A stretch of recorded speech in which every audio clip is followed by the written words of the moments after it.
Just a quick tutorial video on how I like to attach my blades to my hilts. So when you get your saber, obviously you're going to get a bag with some accessories and tools, and in that bag you'll find 4 grub screws, 2 shorter ones and 2 longer ones, and depending on the saber that you get, you might get one of these thumb screws as well. All right, so what I like to do is firstly to use the friction available in the emitter. Okay, so what I would do in this instance on a dark apprentice or an apprentice, for example, is I would take one of the longer grub screws and I would start that off.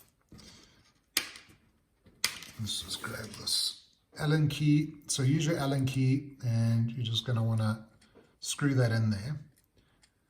Okay, so you use the long part to get it started, and then you can switch to the shorter end just to tighten it. So now just a word of caution, when you're tightening it, don't over tighten, just till you get a bit of resistance.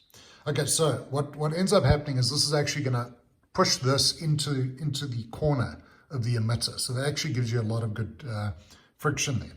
And then what I like to do is I'll take one of the shorter ones, because now we've got a little bit less space between the emitter and the blade, so we can use the shorter screws just to fasten it down. All right, let's just get that one in there. All right, that's fine.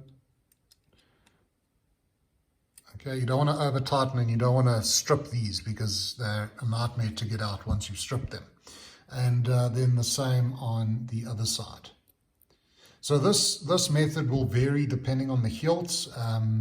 With the Ascension, I generally just use one screw on the Ascension, and that seems to hold it in fine because it's got a nice long back on the emitter that keeps that into place. So there we go as an example. So just to grab an Ascension here. So what I'll do is I'll generally put a screw in the front, so it puts a lot of friction on the back of the emitter there. With these thumb screws, you can use them in a few different ways. So I mean, this you could finish off by adding your thumb screw to the top there. It gives it a nice look and just helps to ensure that the blade is secured in there. What you can also do is just use this on its own. So if you want something where it's easy to attach and detach your blade, you can just use this on its own and use it in any one of the holes here to keep the blade in place. So once your blade's in, it should be solid, and you're going to be good to go with that.